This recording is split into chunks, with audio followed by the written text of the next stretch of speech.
واضح طبعا إن في مكالمة حصلت بينهم هما الاثنين، هي اللي ادت يعني ان محمد يطلع يتكلم بقى ويعمل الفيديوهات اللي هو بيعملها دلوقتي دي. ومحمد رزق كان طبعا بيتعامل معاه بحسن نية يعني، وما كانش واخد خوانة او الكلام ده.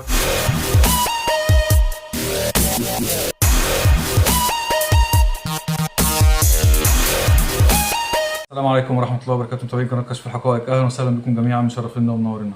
قبل ما نبدا الفيديو يا ريت نذكر الله ونصلي على النبي، واللي مش مشترك عندنا في القناه يشترك ويفعل زر الجرس عشان يوصله كل جديد باذن الله. كنا اتكلمنا امبارح عن موضوع ولاد رزق وعيله حوارات وعيله حمدي ووفاء.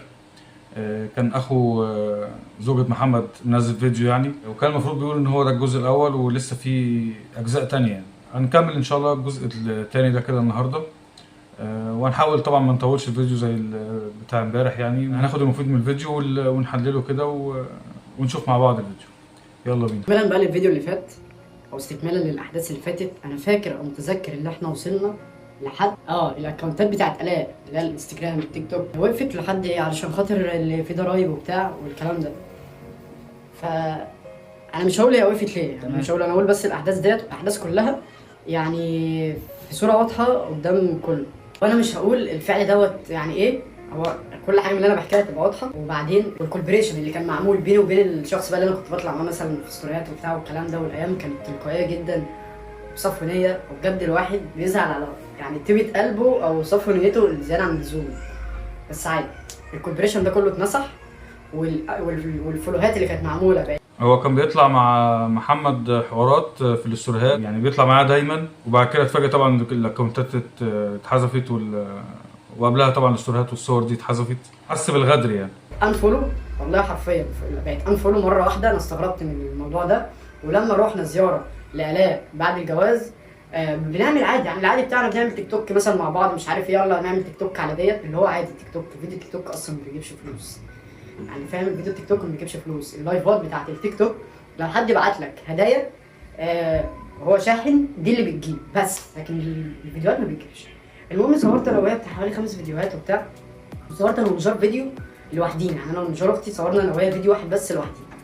فجيت بنزل قبل ما انزل الفيديو، فلقيت الاء بتقول لي ما تنزلش الفيديو علشان خاطر ما ينفعش انك تنزله. فانا استغربت ليه؟ طيب فيديو تيك توك يعني في ايه الموضوع؟ فتمام فما نزلش. جيت انزل بقى، رحت نزلت بتاعنا ونجار بس، كنت انا ونجار بس اللي طالعين فيه، بس هو كان هناك في البيت هناك عندهم. فعشان احنا مصورين الفيديو بس في البيت قال لك الفيديو يتمسح. طب ليه يعني؟ ايه ده؟ ليه؟ للدرجه دي؟ فالموضوع يعني وحش. انا لا طلبت منه خالص في اي حاجه في الفيديو اللي هو يطلع معايا فيديو يوتيوب او الكلام ده، ولا لما اطلع عنده او الكلام ده خالص. حتى يعني قدام، انا لسه ما وصلتش للمرحله ديت او لسه ما وصلتش للتفصيله دي قدام جدا. كان بيقول لي اعتبر اللي جوز اختك مش يوتيوبر. قلت له انا ما طلبتش منك ان انت تطلع عندي، ولا طلبت منك ان انا اطلع عندك. الكلمه دي تقولها في الحاله دي. يقول له اعتبر جوز اختك مش يوتيوبر، يعني خليك بعيد عننا يعني، او صور بعيد عننا او بعيد عننا ومراتي يعني بمعنى اصح. زي اللي عنده مثلا شركه او عنده كان يعني مشغله، بيحاول يبعت مثلا حد باصص له مثلا في لقمه عيشه او في رزقه او كده، فبيبعدهم يعني عنه. فهو محمد يعني بيبعدهم الطريقه دي. حاسس ان اخو مراته يعني عايز يعني يطلع على حسه او حاجه زي كده. وواضح من كلام محمد رزق ان هو مش عايز كده يعني. الله اعلم بالداخليات طبعا والنفوس. ولكن كده كده كان عنده قناه بيقول وكانت شغاله يعني، او كان يعني كانت شغاله في الاول وبعد كده وقف الشغل عليها. احنا قلنا في الفيديو اللي فات يعني ايه المشكله ان اخو مراتك مثلا عنده كده كده يعني اللي هو باب الرزق بتاعه؟ ايه المشكله لما تشجعه يا سيدي؟ يعني ايه المشكله يعني؟ نكمل ونشوف كده يا جماعه. شلت الفيديو، خليت الفيديو بقى برايفت بتاعنا ونجار. بس الموضوع يعني الموضوع بيضايق بيزعل، الحاجات دي عماله تتراكم. طب ليه التصرف ده؟ ليه الطريقه دي؟ ماليش دعوه في الحفله بتاعت ال3 مليون اللي احنا ما تعزمناش فيها دي، وليكن ما تخصناش. مع ان يعني ماشي، مش عايز اخش في تفاصيل برضه، حاجه ما تخصناش مش مهم. الفيديو اللي هو بتاع حفله جنس المولود او حفله جنس المولود عامه، ساعه حفله جنس المولود كلهم راحوا، انا كنت في الشغل انا وبابا، فانا ما عرفتش اروح بصراحه. تيتي لما رحت اتقال لها بنفس النص كده، مش هينفع يعني تقفي جنبي واحنا بنصور والكلام ده، لان ده فيديو وده شغل، احنا بقى عاملينه شغل. يعني ايه يعني اتقال لوالدته ان هي مش هتقف تتصور معاهم عشان ده شغل، هم في شغل دلوقتي. يعني هي المفروض اصلا جايه حفله لبنتها مثلا او لابن بنتها او بنت بنتها، يعني ايه ما تتصورش او ما تقفش تتصور؟ يعني حاجه غريبه جدا بصراحه. يعني انا لو منها مثلا اسيب المناسبه دي واسيب بنتي واسيب ابني واسيب الدنيا كلها خلاص وامشي. يعني موقف محرج جدا، يعني حتى لو ما حصلش قدام الناس، بيني وبين نفسي يعني ايه اللي يخليني اقف بعد كده في مكان زي ده، او مكان انا مش مرغوب او مش محبوب وجودي فيه يعني. اللي هي والدتي اتمنعت اللي هي تقف جنبها وهي بترقص وهما بيرقصوا علشان خاطر والدتي بس ما تصورش معاهم، او عامه اخواتي ما يصورش معاهم، بقى قاعدين على جنب. فدي حاجه وحشه جدا، دي حركه مش كويسه جدا. طب ليه يعني للدرجه دي اول ما انا او احنا خدنا خط؟ طبعا حاجه وحشه جدا يعني. ما هو الناس اللي هي بتصوروا دول اكيد بقى طبعا عندهم بقى قنوات وعندهم حسابات بقى فيسبوك وانستجرام وعايزين بقى ياخدوا اللقطه طبعا. لكن الاهل اصلا يعني الاهل ممنوعين ان هم يطلعوا مع بنتهم. والله اليوتيوب ده ورانا حاجات غريبه جدا والله شفناهاش قبل كده. انا مش عايز اقول ايه اللي حصل ساعتها والزعل، تمام؟ مش عايز اقول الكلام ده، واللي بيتفرج عليها دلوقتي عارف الزعل اللي حصل ايه، تمام؟ وحاجه محدش يرضى بيها ولا حد يقبل بيها خالص. خلينا متفقين بحاجه زي دي نقطه. وما طلعوش خالص وراحوا كانهم هم وخلاص. طب ايه ده؟ اذا كان الناس الغريبه نفسها، يعني ده بيقول لك اصلا الاقربون اولى بالمعروف. الاقربون اولى بالمعروف. لا ده الناس الغريبه اتصورت مع اختي صور، وانا شفت الصور نازله على الانستجرام وشفت فيديوهات يوتيوب نازله، واللي هو والدتي او اخواتي لا ما ينفعش يظهروا معاها ولا احنا نظهر عندنا معاها. طب ايه ده؟ ليه كده؟ ليه؟ انا ما قلتش على حد تاني، انا بتكلم عن حاجه بتخصني اللي هي اختي. ليه الطريقه دي؟ ليه التهميش ده؟ ليه؟ علشان اللي هو في الاعتقاد اللي فيه شريحه من الناس او فيه شريحه من الجمهور هيخشوا لنا لما صوره هتتاخد من ديت او صوره هتتاخد او هنطلع في الفيديو. من الاخر انا جبتها مباشر، دي حقيقه. مع ان في كتير جدا وفي قنوات كتيره جدا على اليوتيوب عائلات، يعني محتوى عائلي ومحتوى ترفيهي بالطريقه دي وبالاسلوب ده، وناس ناجحه وقنوات مليونيه فعلا وبره الكلام ده. بس احنا هنا نستكتر النعمه على غيرنا.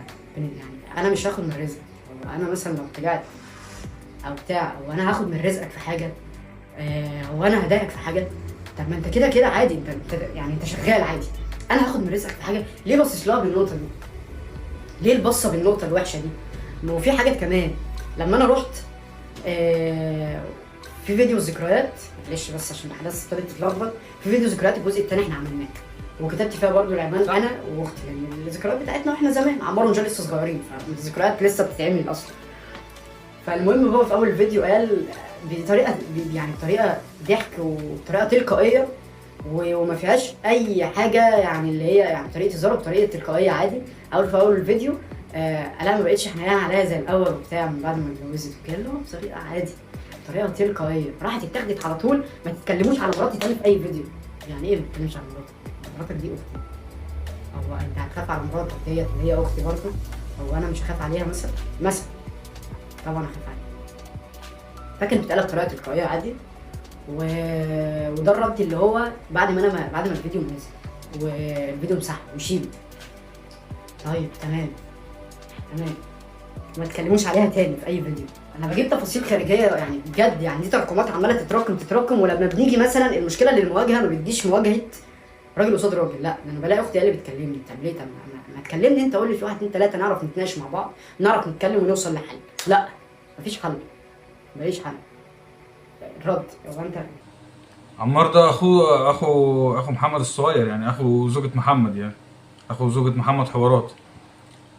فقال ان هي ما بقتش، يعني هو الولد الصغير حس ان هي ما بقتش حنينه معاه زي الاول، او معاملتها معاه اتغيرت او كده، لا في تغيير يعني، فاتكلم. طفل صغير. فقالوا له انت ازاي ما تنزلش حاجه تانية على مراتي او كده، او ما تنزلش اي حاجه تانية تخص مراتي. الرد هو انت هو ده استغلال؟ طيب انت محتكرها؟ في اخر مكالمه خالص. طب ليه؟ ايه الرد ده؟ طب ما الرد دوت انت لما ترد عليا الرد ده خلاص كده انا دراعك لو مثلا هو انا حد مكلبشني ده ما اعرفش اتكلم، لا انا هطلع اتكلم. تمام، لان دي تراكمات اتراكمت عليا كتير، وانا بصراحه انا اتخنقت، يعني انا جبت اخري ومش هغلط في حد، ما غلطتش في حد، انا بقول الاحداث اللي حصلت فعلا واللي اتقالت، واللي اتقال والاحداث اللي حصلت ما تزعلش، اللي زعل اللي هي حصلت، فانت عاتب نفسك. تمام. في حاجه تانية، الاعتراف بالحق. هاجمه جامد او غلط فيه جامد او يعني استقل بيه او استقل منه، فطبعا محمد محموق او متضايق او كده.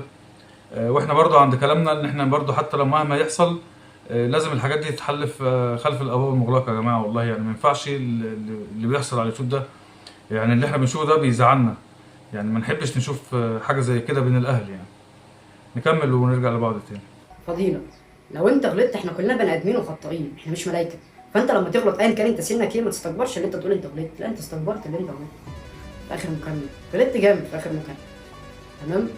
عادي، كلنا بني ادمين وبنخطئ، بس الاستكبار والغرور يخلينا ما نعترفش ان احنا غلطانين. طب انا غلطت، طب ما تقول اللي انت غلطت عادي، ايه المشكله في كذا كذا؟ دي حاجه هتزيدك نظره من اللي قدامك، مش هتقل منك، بالعكس انت لما هتعمل كده وتستكبر هتقل من نظرك. تمام. قلت له مره قبل كده، قلت له انا بقيت اتحرج او ما بقيتش احب ان انا او مش عايز اسالك في حاجه بتخص الميديا اصلا علشان خاطر الطريقه اللي احنا بنتعامل بيها دي.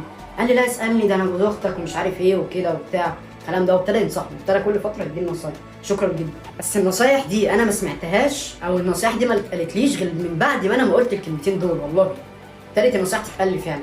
تمام. ونصايح فعلا، يعني النصايح فعلا انا ما انكرش اللي هي فعلا نصايح، ونصايح فادتني في حاجات. تمام. وكنت بسال والله قبلها ناس غريبه، يوتيوبر وبتاع، ناس غريبه، يعني هو اقرب واحد ليا في المجال ده يعتبر.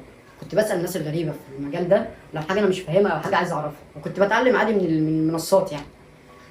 تمام.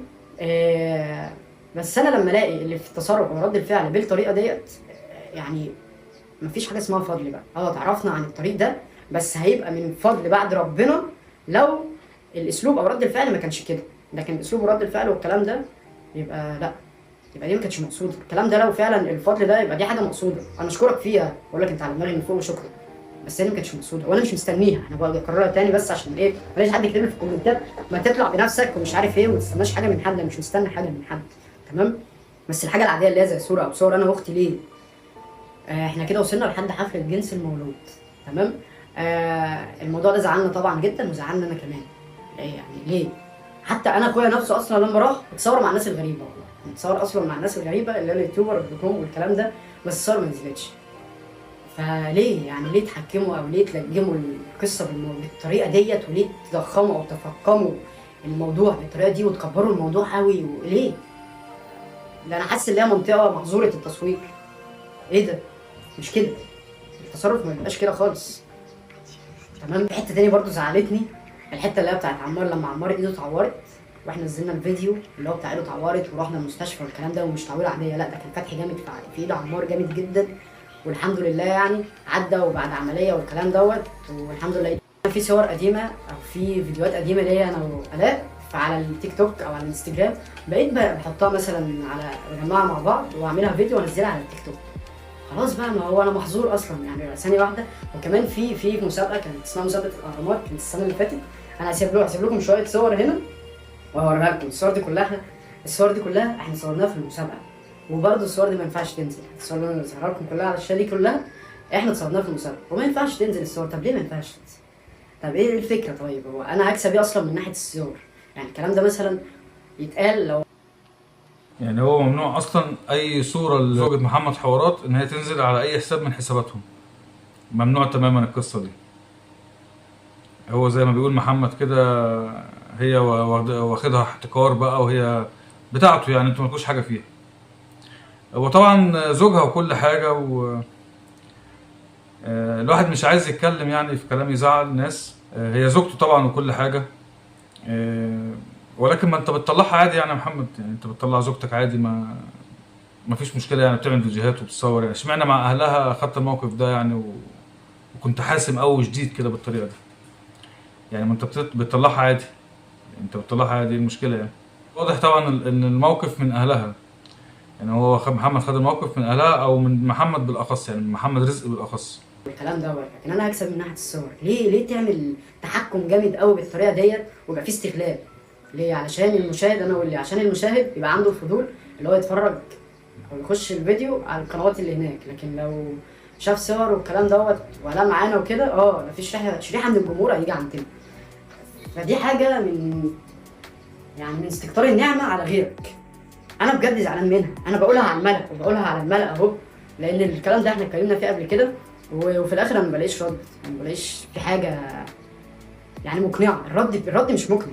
انت رد عليها رد مقنع، طب اقتنع بيه، اصغر منك بكام سنه، 7 سنين ولا حاجه، بس رد عليها رد مقنع، ما تظهرنيش. بصوا يا جماعه معلش عشان الموضوع طويل جدا والموضوع بقاله سنه، يعني في احداث كتيره جدا حصلت وانا تعبت في الفيديو ده، انا عمال اتكلم انا رأيي نشف، فانا هعمل لكم زي ما قلنا امبارح يعني كده، هم هيبقى في جزء تاني، يعني ده الجزء التاني وهيبقى في جزء تالت، واحتمال يبقى في جزء رابع وخامس وسادس. يعني هتبقى ليالي الحلمية معانا مكملة يعني كلام محمد في الفيديو ده بصراحة أنا يعني زعلني، يعني زعلت لأن حسيت إن هو محمد حوارات جه على محمد رزق بالأخص. إن هو عايز تقريبا محمد هو اللي ماسك القناة بتاعتهم. الكلام موجه لمحمد رزق عشان يتوقف أي حاجة تخص مرات محمد إنها تنزل، أو تخص عيلة حوارات يعني. فابتدى يحجم بقى من الصور للفيديوهات للتيك توك لكل حاجه، لطريقه الكلام اللي مش حلوه، للحفله اللي والدتها ما عرفتش تصور صور مع بنتها. طبعا دي منتهى الاستهتار والاستهانه، والواحد ما يقبلش بكده او ما يرضاش بكده. طبعا والله احنا هنقف لحد كده ونشوف الجزء الثالث اللي محمد بيقول عليه ده هيقول عليه ايه. هنتابع كده ان شاء الله، وهننزل لحضراتكم برضو اول باول الاجزاء ان شاء الله. نشوفكم في فيديو جديد، ولو عجبكم الفيديو ما تنسوش اللايك والاشتراك في القناه. والسلام عليكم ورحمه الله وبركاته.